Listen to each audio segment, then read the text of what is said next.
आज की जो हमारी वीडियो है वो मुकम्मल एसी खोल कर सर्विस करने की है, ठीक है ना। एसी को मुकम्मल सर्विस खोल कर करने के लिए साथ ज़ाहिर है कि हमें सिस्टम की पहले गैस स्टोर करनी पड़ती है। तो गैस स्टोर करने के लिए ये जो हमारे एसी के सर्विस वाल होते हैं, ठीक है ना, एक डिस्चार्ज वाला सर्विस वाल है, ये सेक्शन वाला सर्विस वाल है, ठीक है ना। तो डिस्चार्ज वाला सर्विस वाल जो हमारा होता है उसको पहले हम बंद कर लेते हैं, ठीक है ना। जब एसी हमारा रनिंग हालत में होगा, इसमें गैस मुकम्मल होगी, इसको उतार कर अलहदा करने के लिए सबसे पहले हम जब एसी मुकम्मल रनिंग में आ जाएगा तो पहले हम डिस्चार्ज का वाल्व बंद करेंगे। तो मैक्सिमम एक आधा मिनट या 45 सेकंड या ज़्यादा से ज़्यादा भी हम टाइम लगाएंगे तो 1 मिनट लगाएंगे। उसके बाद सेक्शन वाला वाल्व हम बंद कर देंगे। और जब बंद कर देंगे तो बंद करने के बाद अब हमारा ये इंडोर है, इंडोर यूनिट के भी ये यूनियन बनी हुई है, नज़र आ रही होगी आप लोगों को, ये वाली यूनियन, ठीक है ना। इन यूनियंस के ऊपर पाइप लगता है और इधर से इन यूनियंस के ऊपर पाइप लगता है, जिससे इंडोर और आउटडोर आपस में ज्वाइंट हो जाता है, ठीक है ना। क्योंकि स्प्लिट टाइप एयर कंडीशन को स्प्लिट टाइप एयर कंडीशन इसलिए कहा जाता है क्योंकि इसमें जो दो एसी जो होता है उसको दो हिस्सों में डिवाइड किया गया होता है, ठीक है ना, अलग-अलग किया गया होता है। आउटडोर हमारा स्प्लिट एसी के लिए अलग को कहते हैं, तो अलग किया गया होता है, मतलब आउटडोर को अलग एक यूनिट और इंडोर को अलग एक यूनिट में कन्वर्ट किया गया होता है, ठीक है। इन दोनों को आपस में मिलाने जब तक ये आप दोनों आपस में नहीं मिलेंगे, इनमें गैस सर्कुलेशन नहीं होगी तो कूलिंग नहीं होगी। स्टॉप इस बात भी नहीं आ रही। तो गैस स्टोर करने का तो इंडोर टू आउटडोर जो हमारे जॉइंट्स होते हैं सेपरेट एयर कंडीशंस के, इनको आपस में मिलाने के लिए साधारण एक पाइप लगता है, पाइप केयर लगती है जो इंडोर टू आउटडोर सिस्टम को आपस में मिलाती है।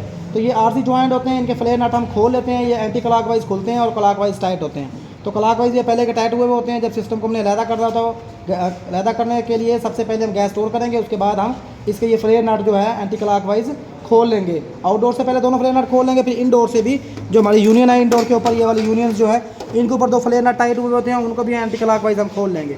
जब ये दोनों खुल कर अलहदा हो जाएंगे तो फिर हमारे दोनों सिस्टम अलहदा हो जाएंगे। फिर हमारे कनेक्शन की तार लगी हुई होती है आउटडोर टू इंडोर, उसको हम खोल लेते हैं, ठीक है ना। अब खोलने के बाद फिर अब जो है ना इसको मुकम्मल खोल कर हम सर्विस करने का प्रोसेस बताएंगे आप लोग। अब हमारा जो इंडोर है, इंडोर की जो है ना इसको हमने साफ ज़रा अलहदा करना है, जिसके सारे पार्ट्स अलहदा करने हैं, खोलना है इसको। तो खोलने के लिए सबसे पहले इसमें हम ये वाली ग्रिल निकाल लेंगे। ग्रिल निकालने के बाद इसका ये ऊपर वाला कवर हम खोल लेंगे।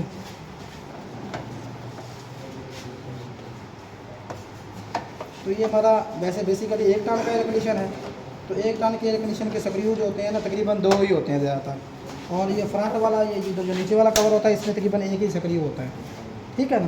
क्योंकि जितना छोटा इंडोर होगा उसके स्क्रू भी उतने ही कम होंगे। ये ना होगा इंडोर छोटा और उसमें स्क्रू बहुत ज़्यादा लगे हैं, इसमें लेकिन कम होते हैं, ठीक है ना।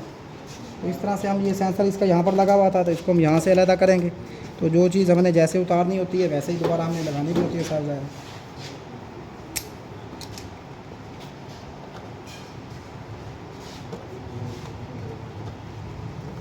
ये एलसीडी के लॉक थे, इनको हमने निकाला एलईडी के, और निकालने के बाद फिर इसको जो है ना इसकी वायर को अलहदा किया। तो ये हमारे एलसीडी जो है एक साइड पर हो गई। करने के बाद जो है अब इसके ऊपर वाले टॉप कवर को हम, क्योंकि इसके स्क्रू खुल चुके हैं, इसके लॉक पीछे से होते हैं, ये लॉक है हमारे, इनको हम इस तरह से यूँ अलहदा करते जाएंगे। अलहदा करने के बाद इसको ऊपर से यूँ उठाकर हम अलहदा कर देंगे, ठीक है ना। एलईडी हम नीचे से निकाल लेंगे, ये हमारा कवर अलहदा हो गया। उसके बाद जो है अब हमने सावधान सबसे पहले जो स्टेप है वो हमारा सर्किट का है, ठीक है ना। सबसे पहले हम सर्किट अलहदा करेंगे, क्योंकि सर्किट के साथ ही इधर से बाज़ फ्रीज़र के स्क्रू लगे होते हैं, तो उनको हमने अलहदा करना होता है। तो सबसे पहले हम स्विंग मोटर खोल लेते हैं यहाँ से। स्विंग मोटर, एलईडी, सेंसर्स और अर्थ की वायर, और जो हमारी बिलोर मोटर होती है उसकी लगी हुई ग्रिपें जो होती हैं ना वो अलहदा करना सबसे ज़्यादा ज़रूरी होती है, ठीक है ना। जब तक वो अलहदा नहीं होंगी, क्योंकि बिलोर मीटर सर्किट के नीचे लगी हुई है, तो फिर हमारा सर्किट अलहदा नहीं होगा। तो ये हमारी वायर वैसे अलहदा है, ये भी अलहदा हो गई। अब ये हमारी अर्थ की वायर है, तो खुल जाएगी, जिसको खोल लेंगे। अगर नहीं खुलेगी तो फिर इसको साफ ज़ाहिर है स्क्रू जंग की वजह से बिल्कुल गल चुका है, तो नहीं खुल रही तो इसको हम अलहदा कर लेंगे। ये हमने कॉइल सेंसर निकाल लिया। निकालने के बाद ये हमारी वायर जो हैं ये हमारी बिलोर मोटर्स की हैं, ठीक है ना। तो ये तारें जहाँ पर जा रही हैं तो इनकी हम यहाँ से ग्रिपें जो है यहाँ से इनको अलहदा कर लेंगे सर्किट से, ठीक है ना। एक ग्रिप हमारे यहाँ पर लगी हुई है और ये वाली ग्रिप है, ठीक है ना। इसको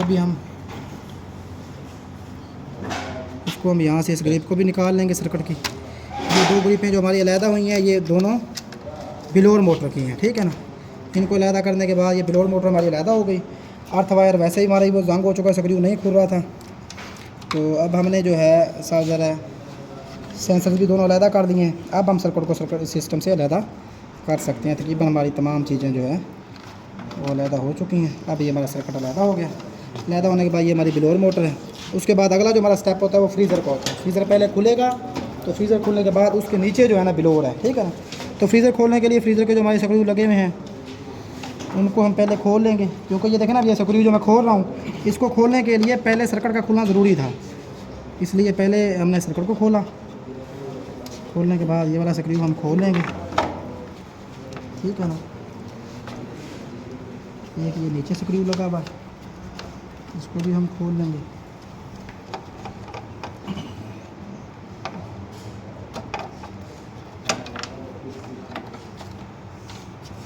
खोलने के बाद इनको हम खोल लेंगे।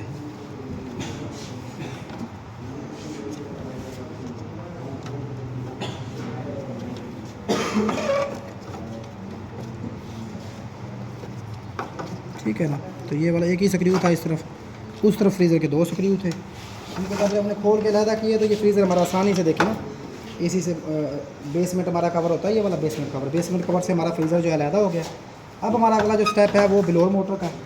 तो ब्लोअर मोटर को खोलने के लिए सबसे पहले ब्लोअर मोटर के ऊपर लगा हुआ कवर जो होता है इसको हम बेसमेंट कवर से अलहदा करते हैं, ठीक है। हमारे हर एसी की जो फिटिंग होती है वो थोड़ी सी डिफरेंस होती है, ठीक है ना। इसका कवर थोड़े से डिफरेंस थे आम एसियों की निस्बत। तो इसके ये वाले कवर जो है ना, हम यहाँ से ये लॉक खोलेंगे दोनों। खोलने के बाद ये वाला कवर हमारा यूँ निकल आएगा। अब निकलने के बाद अब ये वाला कवर हमारा फ्री हो चुका है, लेकिन जब तक ब्लोअर मोटर ब्लोअर से अलहदा नहीं होगी तब तक हमारा ये कवर नहीं निकलेगा। जब हम ब्लोअर मोटर को निकाल लेंगे, ये हमारी ब्लोअर का स्क्रू है, यहाँ पर आपको नज़र आ रहा होगा यहाँ पर, ठीक है ना, सामने। इसमें हम स्क्रू ड्राइवर लगाएंगे यहाँ पर। लगाने के बाद जो है ना हमारा ब्लोअर का स्क्रू जब अच्छा जी, ये लगाने के बाद हम ये वाला स्क्रू खोल लेंगे। ये मेरा ब्लोअर का स्क्रू अलहदा हो गया, ठीक है ना। ये ब्लोअर के स्क्रू की हमें बड़ी एहतियात करनी होती है, ये बाज़ दफ़ा जो है ना हमें मार्केट से मिलते नहीं है, ठीक है ना। अब देखेंगे ये वाला कवर हमारा अलहदा हो गया, ठीक है ना। और ये मोटर हमारी अलहदा हो गया। ब्लोअर मोटर जो है वो भी अलहदा हो चुकी है, ब्लोअर भी मेरा अलहदा हो चुका है, और बाकी फ्रीज़र भी अलहदा हो गया, सर्किट भी। अब ये हमारा ब्लोअर अलहदा हो गया। अब ये हमारा बेसमेंट कवर है, ठीक है ना। बेसमेंट कवर में जो है हमें एहतियात करनी होती है वो ये है कि हमारी जो ड्रेन्स हैं वो बिल्कुल क्लियर होनी चाहिए। ये ड्रेन है, एक पानी की ये ड्रेन है, एक पानी की ये ड्रेन है। अब देखें ना इसमें कितनी डस्ट है, ये नज़र आ रही होगी आप लोगों को, बहुत ज़्यादा डस्ट है इसके अंदर, ठीक है ना। ये कचरा फंसा हुआ है। यही कचरा बाज़ दफ़ा ये ड्रेन के छोटे छोटे रास्ते होते हैं कि ये रास्ता है, ये रास्ता है पानी के गुजरने का यहाँ पर। और उसके बाद ये देखें ये वाला जो आपको होल नज़र आ रहा है, ये वाला होल ये भी बहुत छोटा है, इसके थ्रू ही पानी यहाँ से जाता है ड्रेन के थ्रू बाहर। ये वाला होल बंद हो जाए फिर भी जो है ना पानी जो है ना सिर्फ साफ इसी से अंदर से आना शुरू हो जाता है। और एक ड्रेन इसकी बैक साइड पे होती है, ये वाली